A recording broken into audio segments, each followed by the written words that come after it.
హైదరాబాద్లో honey cake Guinness record. Harley's India baking company హైదరాబాద్లో అతిపెద్ద హనీ కేక్‌ను తయారు చేసి గిన్నిస్ రికార్డును సొంతం చేసుకుంది. ఈ కేక్ 3000 కిలోల బరువు, 7 అడుగుల వెడల్పు, 70 అడుగుల ఎత్తు ఉంటుంది. గత రికార్డుతో పోలిస్తే 10 రెట్లు పెద్ద పరిమాణంలో ఉన్న ఈ హనీ కేక్‌ను డిసెంబర్ 8న మాయో కన్వెన్షన్ సెంటర్ హైదరాబాద్‌లో ప్రదర్శించనున్నారు. ఈ సందర్భంగా హార్లిస్ సీఈఓ సురేష్ నాయక్ మాట్లాడుతూ, "ఇది మాకు గర్వకారణం. తెలంగాణను గ్లోబల్ మ్యాప్‌పై నిలబెట్టేందుకు ఇదొక వినూత్న ప్రయోగం" అని తెలిపారు. తెలంగాణలో విగ్రహాల పోటీ డిసెంబర్ 9 తెలంగాణ రాజకీయాల్లో కొత్త మలుపు తీసుకురాబోతుంది. ప్రభుత్వం సచివాలయంలో కొత్త తెలంగాణ తల్లి విగ్రహాన్ని ఆవిష్కరించడానికి సన్నాహాలు చేస్తుండగా బీఆర్ఎస్ నేతలు మేడ్చల్ జిల్లాలో పాత తెలంగాణ తల్లి విగ్రహాన్ని పునరావిష్కరిస్తున్నారు. బీఆర్ఎస్ నేతలు కాంగ్రెస్ ప్రభుత్వం రూపొందించిన కొత్త విగ్రహం తెలంగాణ మహిళలను అవమానపరుస్తుందని విమర్శలు చేస్తున్నారు. ఇక కాంగ్రెస్ నేతలు పాత విగ్రహం దొరసానిలా ఉంది, కొత్త విగ్రహం సామాన్య తెలంగాణ మహిళ ప్రతిబింబం అని చెప్పడం రాజకీయ ఉత్కంఠానికి దారితీసింది. ఈ విగ్రహాల పోటీల్లో తెలంగాణ ప్రజలు ఏ వైపు ఉంటారో వేచి చూడాలి. భయాందోళనలో సింగరేణి కుటుంబాలు. ఉత్తర తెలంగాణ భూకంపం సంభవించడంతో సింగరేణి కార్మిక కుటుంబాల్లో తీవ్ర భయాందోళన నెలకొంది. ముఖ్యంగా ములుగు ప్రాంతంలోని భూగర్భ గనుల్లో భూకంప ప్రభావం ఎక్కువ ఉండే అవకాశం ఉందని నిపుణులు హెచ్చరిస్తున్నారు.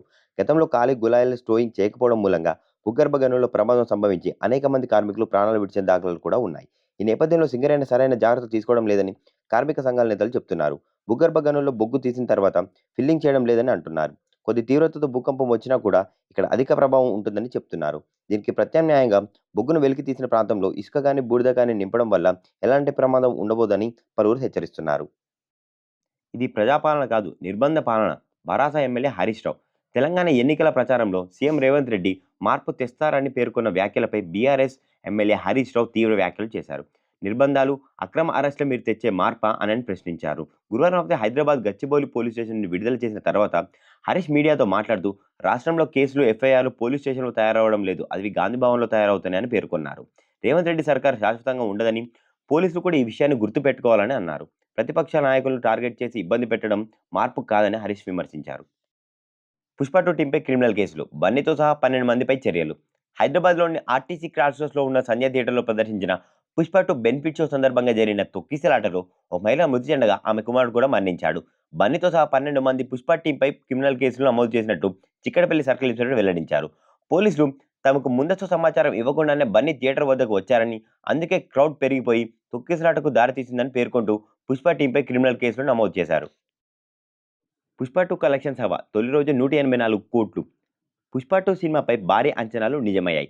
మైత్రి మూవీ మేకర్స్ భారీ బడ్జెట్తో నిర్మించిన ఈ చిత్రం ప్రపంచవ్యాప్తంగా 1617 కోట్ల ప్రీ రిలీజ్ బిజినెస్ చేస్తూ సంచలనం సృష్టించింది. డిజిటల్, శాటిలైట్, మ్యూజికల్ రైట్స్తో 425 కోట్ల నాన్ థియేటికల్ వ్యాపారం చేసింది.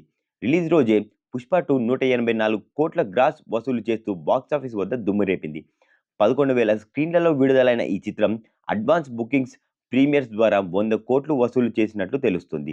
1200 కోట్ల గ్రాస్ లక్ష్యంతో పుష్ప 2 రికార్డు స్థాయిలో ప్రేక్షకులను ఆకట్టుకుంటుంది.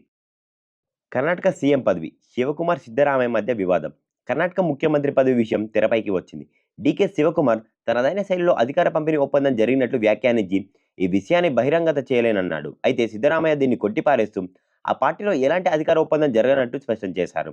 2018లో జరిగిన అసెంబ్లీ ఎన్నికల్లో కాంగ్రెస్ విజయం సాధించినప్పటికీ డీకే శివకుమార్ సీఎం పదవికి రాకపోవడంతో అనేక విమర్శలు వెలువడ్డాయి. ఆ అంశంపై ఇటీవల శివకుమార్ చేసిన వ్యాఖ్యలు కన్నడ కాంగ్రెస్లో దుమారం రేపాయి. దీంతో అధిష్టానం ఈ వివాదాన్ని ఎలా పరిష్కరిస్తుందో వేచి చూడాలి. 16 ఏళ్ల వయసులో మౌంట్ విన్సెంట్ పైకి హైదరాబాద్ బాలుడు. హైదరాబాద్కు చెందిన విశ్వనాథ్ కార్తికేయ 16 ఏళ్ల వయసులో 16,050 అడుగుల ఎత్తుగల మౌంట్ విన్సెంట్ మాసిఫ్ను అధిరోహించి అరుదైన ఘనతను సాధించాడు. అంటార్కిటిక్లోని ఈ శిఖరాన్ని అధిరోహించి అతిపిన్న వయసుకుడిగా రికార్డులో స్థానం సంపాదించాడు. నిర్మల్ పూజల నేతృత్వంలోని బూట్స్ అండ్ క్రాంప్సన్ ఎలైట్ ఎక్స్పర్ట్ బృందంతో ఆయన ఈ నెల 3న శిఖరగ్రహాన్ని చేరుకొని సురక్షితంగా బేస్ క్యాంప్కు చేరుకున్నారు. కుంకుడు తోటతో కోట్ల ఆదాయం పండిస్తున్న రైతు. వ్యవసాయం అంటే ఇష్టం ఉండాలే కానీ బీడు భూమిలో కూడా బంగారం పండించొచ్చని నిరూపిస్తున్నారు ఈ రైతు. కరువు ప్రాంతంలో కృషిని నమ్ముకొని ధైర్యంగా వేసిన ఓ అడుగు 33 ఏళ్లుగా సిల్లు కురిపిస్తున్నారు. అది కూడా ఎకరానికి కేవలం 5,000 పెట్టుబడితో 13 లక్షల రూపాయల ఆదాయం పొందుతున్నాడు. దేశంలో మొట్టమొదటిసారిగా కుంకుడు మొక్కల నర్సరీ ఏర్పాటు చేసి మిలియనర్ ఫార్మర్ ఆఫ్ ఇండియా పురస్కారానికి ఎంపికయ్యారు చందపేట మండలం పూలపల్లి గ్రామానికి చెందిన రైతు లోకసాని పద్మారెడ్డి. 1991లో తన 12 ఎకరాల భూమిలో పెద్దగా నీటి అవసరం లేని 1200 కుంకుడు మొక్కలు నాటాడు. ప్రస్తుతం ఒక్క మొక్క ద్వారా 250 నుంచి 300 కిలోల కుంకుడుకాయలు దిగుబడి వస్తుంది. అలా ఎకరానికి 25 నుంచి 30 టన్నుల దిగుబడి సాధిస్తున్నారు. కిలో కుంకుడుకాయ 120 రూపాయల నుండి 150 రూపాయల వరకు విక్రయించవచ్చు. కుంకుడు తోటతో ఎకరానికి 13 లక్షలకు పైగా ఆదాయం పొందుతున్నాడు. ఏపీలో భూములు కోల్పోయిన వారికి చివరి ఛాన్స్. గడిచిన 5 ఏళ్లలో ఏపీలో భూములు కబ్జా అయిన రైతులు, సామాన్యులు, ప్రభుత్వ భూములకు సంబంధించిన సమస్యలను పరిష్కరించడానికి చంద్రబాబు ప్రభుత్వం డిసెంబర్ 6 నుంచి జనవరి 8 వరకు రెవెన్యూ సదస్సులు నిర్వహించనున్నారు. ప్రతి గ్రామంలో రెవెన్యూ సదస్సు ఏర్పాటు చేస్తామని, 45 రోజుల్లో సమస్యలకు పరిష్కారం లభిస్తుందని స్పీకర్ అయ్యన్న పాత్రుడు ప్రజలకు సూచించారు.